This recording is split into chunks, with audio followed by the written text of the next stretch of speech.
পশ্চিমবঙ্গে অলরেডি শুরু হয়ে গেছে এসআইআর। কাগজে কলমে শুরু না হলেও বিএলওদের কাছে বর্তমানে ম্যাপিং এবং ম্যাচিং এর কাজ চলে এসেছে। ম্যাপিং এবং ম্যাচিং মানে কি, 2002 সালের যে ভোটার লিস্ট ছিল সেই ভোটার লিস্টের সাথে 2025 সালের ভোটার লিস্ট মিলিয়ে দেখা হচ্ছে এবং এগুলোর মধ্যে যেগুলো মিল পাওয়া যাবে তাদেরকে এসআইআর প্রক্রিয়ায় অংশগ্রহণ করতেই হবে না, অর্থাৎ তাদেরকে কোনো ডকুমেন্টস দিতে হবে না। তাদের শুধুমাত্র কি করতে হবে, বাড়িতে এনুমারেশন ফর্ম দিয়ে আসবে বিএলওরা, সেই এনুমারেশন ফর্ম শুধুমাত্র ফিল আপ করে জমা দিলেই হবে, আর কিছু দরকার নেই। কিন্তু যাদের মিল পাওয়া যাবে না তাদেরকে কিন্তু 11টি ডকুমেন্টস এর মধ্যে যে কোনো একটি ডকুমেন্টস দেখাতেই হবে। তো এখন ব্যাপারটি হচ্ছে, এই যে ম্যাপিং হচ্ছে, এই ম্যাপিং এর ফলে কিন্তু প্রচুর অমিল খুঁজে পাওয়া যাচ্ছে। বিভিন্ন জেলাতে ম্যাপিং এর কাজ শেষ হচ্ছে এবং দেখা যাচ্ছে যে কোনো কোনো জেলাতে প্রায় 50% ম্যাচিং এর নামই মিলছে, অর্থাৎ 50% লোক 2002 এর পরে। তো সেক্ষেত্রে এই সমস্ত লোকের যে এসআইআর হবে সেটা নিয়ে কিন্তু আর বলার অপেক্ষা রাখে না।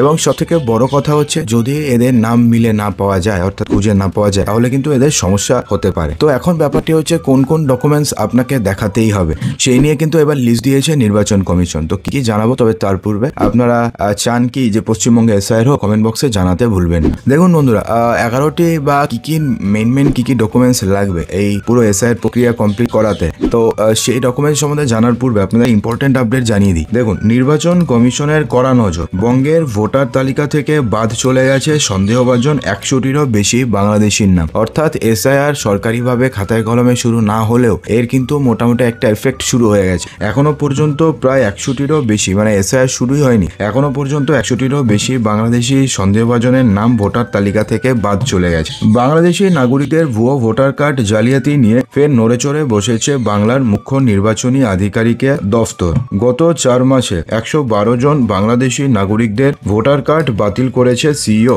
অর্থাৎ এখনো পর্যন্ত 112টি ভোটার কার্ড অলরেডি বাতিল করে দিয়েছে সিইও। সরকারি সূত্রের খবর যে এই সকল বাংলাদেশি নাগরিককে রাজ্যের মোট 10টি জেলা থেকে চিহ্নিত করা হয়েছে। অর্থাৎ এসআইআর এর কাজ দেখুন এখনো পর্যন্ত সরকারিভাবে শুরুই হয়নি, এখনো পর্যন্ত 112 জন বাংলাদেশির নাম ভোটার তালিকা থেকে বাদ চলে গেছে।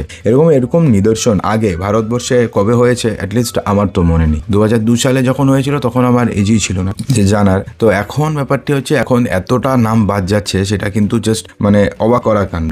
তো এখন দেখুন, এখানে বলা হয়েছে পাশাপাশি আরো 750 জনেরও বেশি সন্দেহভাজন বাংলাদেশি নাগরিকদের ভোটার কার্ড যাচাইয়ের কাজ চলছে। অর্থাৎ এসআইআর কিন্তু শুরু হয়নি, এই কথাটা মাথায় রাখবেন। এসআইআর হলে এখানে 750 পদ পরিবর্তে এখানে 7.5 লাখ হতে পারে। তো এখনো পর্যন্ত 750 ভোটার কার্ড যাচাইয়ের কাজ চলছে। প্রতি মাসে গড়ে 25টি থেকে 30টি নতুন অভিযোগ সিইও দফতরে জমা পড়ছে বলে জানা গিয়েছে। দেখুন, রাজ্য নির্বাচনী দফতর বলছেন যে চলতি বছরের জুন থেকে সেপ্টেম্বরের মধ্যে পশ্চিমবঙ্গে মুখ্য নির্বাচনী আধিকারিকের কার্যালয় ভোটার তালিকা থেকে 100টিরও বেশি বাংলাদেশি নাগরিকের নাম বাদ দিয়েছে। এই তথ্য উঠে এসেছে কলকাতা, মুম্বাই, দিল্লি বিমানবন্দরে ইমিগ্রেশনের সময় ধৃত কিছু বাংলাদেশি নাগরিকদের জিজ্ঞাসাবাদের পরে তাদের কাছে একসঙ্গে বাংলাদেশি পাসপোর্ট এবং ভারতীয় ভোটার কার্ড পাওয়া যায়। এরপরে তাদের আটক করেছিল ফরেনার্স রিজিওনাল রেজিস্ট্রেশন অফিসের মাধ্যমে জিজ্ঞাসাবাদ করা হয় এবং এদেরকেও যে এদের ভোটার কার্ডও বাতিল করা হয়। সেই সঙ্গে এরা যাদেরকে চিহ্নিত করে দেয় তাদেরও কিছু জনের ভোটার কার্ড বাতিল হয়েছে এবং কিছু জনের কিন্তু আন্ডার ইনভেস্টিগেশন রয়েছে। দেখুন, এরপরে যে ইম্পর্টেন্ট আপডেটটি সেটা সম্বন্ধে জানার পূর্বে একটা ছোট্ট রিকোয়েস্ট, ভিডিওটিকে জনস্বার্থে প্রচুর শেয়ার করে দেবেন যাতে প্রতিটি মানুষের কাছে ভিডিওটি পৌঁছায় এবং সবাই যেন আগে থেকে জানতে পারে যে কি ডকুমেন্টস লাগবে এবং সবাই যেন মানে হাতে কাগজ রেডি রাখতে পারে। এবং ভিডিওটিকে অন্তত 1000টি লাইক 1000টি শেয়ার কিন্তু করবেনই। দেখুন, বাংলায় এসআইআর কি নথির সঙ্গে রাখতে হবে ভালো করে দেখে মিলিয়ে নিন। দেখুন, বর্তমানে মূলত যে কি কারণে এই টোটাল এসআইআর প্রক্রিয়া হচ্ছে, এসআইআর প্রক্রিয়া মূলত মৃত ভোটার, বাসস্থান পরিবর্তনকারী এবং 2 জায়গায় নাম থাকা ভোটারদের নাম তালিকা থেকে বাদ দেওয়ার জন্যই নির্বাচন কমিশন এই কাজ শুরু করেছে। অর্থাৎ 3 ধরনের ভোটার কার্ড তো বাদ যাবে, বাংলাদেশি ছাড়াও বা অনুপ্রবেশকারী ছাড়াও যারা মৃত ভোটার, যারা বাসস্থান পরিবর্তনকারী, বিয়ের পর ধরুন কেউ এক জায়গা থেকে অন্য জায়গায় চলে যায়, তো সেখানে তার শ্বশুর বাড়িতে নাম উঠে যায়, তো বাপের বাড়ির নাম যদি না উঠে থাকে তাহলে সেখান থেকে তার নাম বাদ দেওয়া হবে। এবং 2 জায়গায় নাম থাকা, অর্থাৎ অনেকে রয়েছে যাদের 2 জায়গায় 2টা রাজ্যের নাম রয়েছে, তো সেই সমস্ত ভোটারদের নাম তালিকা থেকে তো বাদ হবে। এই 3টে ভোটার তো বাদ হবে, সেই সঙ্গে অনুপ্রবেশকারী যারা রয়েছে, যারা ডকুমেন্টস দেখাতে পারবে না, তাদেরও নাম বাদ হবে, সেটা কিন্তু বলার অপেক্ষা রাখে না। সাধারণ মানুষের একটা বড় প্রশ্ন যে এসআইআর প্রক্রিয়ার জন্য ঠিক কি নথি আমাদেরকে দেখাতে হবে। দেখুন এখানে বলা হয়েছে যে এনুমারেশন বা গণনা ফর্ম পূরণের সময়, অর্থাৎ ডকুমেন্টসটি আপনি কখন দেবেন।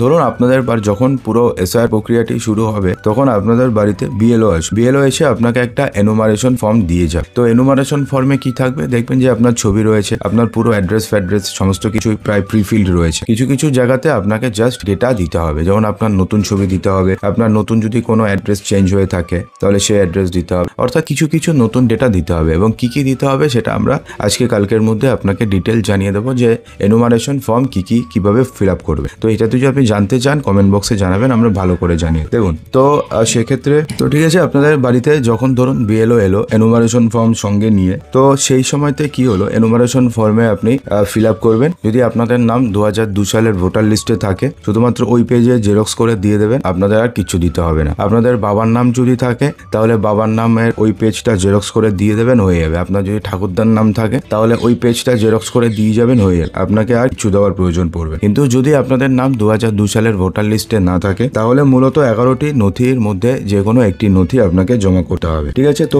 কি বলা হয়েছে, যে কোনো একটি অথবা দুটি অথবা তার বেশি ব্যবহার করে গণনা ফর্ম পূরণ করা যাবে এবং তা এনুমারেশনের ফর্মের সঙ্গে জমা দিতে হবে। অর্থাৎ এমনটি নয় যে আপনাকে শুধুমাত্র একটি দিতে হবে। আপনি যদি চান যে আপনি একটির বেশি দেবেন তো আরো ভালো, তাতে কোনো সমস্যা নেই। দেখুন কি নথির প্রয়োজন রয়েছে, যে কোনো পরিচয়পত্র বা কেন্দ্রীয় রাজ্য সরকার রাষ্ট্রায়ত্ত সংস্থার কর্মী পেনশন প্রাপকের পেনশন পেমেন্ট অর্ডার অর্থাৎ পিপিও যদি আপনাদের কাছে থাকে তাহলে সেটা দিলেও হয়ে যাবে। এরপরে 1/7/1987 এর আগে সরকার, স্থানীয় কর্তৃপক্ষ, ব্যাংক, ডাকঘর অথবা জীবন বীমা সংক্রান্ত বা রাষ্ট্রায়ত্ত সংস্থা কর্তৃক প্রদত্ত যে কোনো পরিচয়পত্র, শংসাপত্র অথবা নথি। অর্থাৎ ধরুন আপনাদের সেই সময়তে আপনি ব্যাংকে অ্যাকাউন্ট খুলেছিলেন অথবা ধরুন আপনি ব্যাংকে কোনো এফডি করেছিলেন, তো সেই সময় তো আপনাদের এফডির একটা সার্টিফিকেট অথবা ব্যাংকের অ্যাকাউন্টের তো জেরক্স, পাসবইয়ের জেরক্স তো আছে, তো সেটা দেখালেও হয়ে যাবে। উপযুক্ত কর্তৃপক্ষ কর্তৃক প্রদত্ত বার্থ সার্টিফিকেট থাকলে তো কোনো কথাই নেই। পাসপোর্ট, স্বীকৃত পর্ষদ, বিশ্ববিদ্যালয় প্রদত্ত ম্যাট্রিকুলেশন সার্টিফিকেট, শিক্ষাগত যোগ্যতার শংসাপত্র থাকলেও হয়ে যাবে। রাজ্যের উপযুক্ত কর্তৃপক্ষ কর্তৃক স্থায়ী বাসস্থানের শংসাপত্র অর্থাৎ পার্মানেন্ট রেসিডেন্স সার্টিফিকেট, বনভূমি অধিকার শংসাপত্র, উপযুক্ত কর্তৃপক্ষ কর্তৃক অন্যান্য অনগ্রসর সম্প্রদায় অর্থাৎ ওবিসি, তফসিলি জাতি, তফসিলি উপজাতি অথবা অন্য কোনো জাতিগত শংসাপত্র। তো এখন ব্যাপারটি হচ্ছে এই যে আপনি জাতিগত শংসাপত্র আপনি দেবেন সেটা কত সালে ইস্যু করা দিতে হবে এই নিয়ে এখনো পর্যন্ত কোনো সার্কুলার আসেনি, সেজন্য আমরা এর ডেট সম্বন্ধে কিছু বলতে পারছি না। কিন্তু এখনো পর্যন্ত যা মনে করা হয় যে যদি আপনাদের রিসেন্টলি পাওয়া ওবিসি সার্টিফিকেট, এসসি সার্টিফিকেট অথবা এসটি সার্টিফিকেট থাকে তবুও আপনারা সেটি আপনি দিতে পারবেন সেই এনুমারেশন ফর্মের সঙ্গে। জাতীয় নাগরিক পঞ্জি অর্থাৎ এনআরসি সার্টিফিকেট, রাজ্য স্থানীয় কর্তৃপক্ষের দ্বারা তৈরি করা পরিবার পঞ্জি অর্থাৎ ফ্যামিলি রেজিস্টার এবং যে কোনো বাড়ি অথবা জমি বরাদ্দের সরকারি শংসাপত্র বা জমি এবং বাড়ির দলিল যদি আপনাদের কাছে থাকে, অবশ্যই এটা 1987 সালের আগে হতে হবে। তো যদি থাকে তাহলে সেক্ষেত্রে আপনাদের কোনো সমস্যা হওয়ার কথা নয়। এই যে 11টি ডকুমেন্টস আপনাদেরকে বললাম, সেই 11টি ডকুমেন্টসের মধ্যে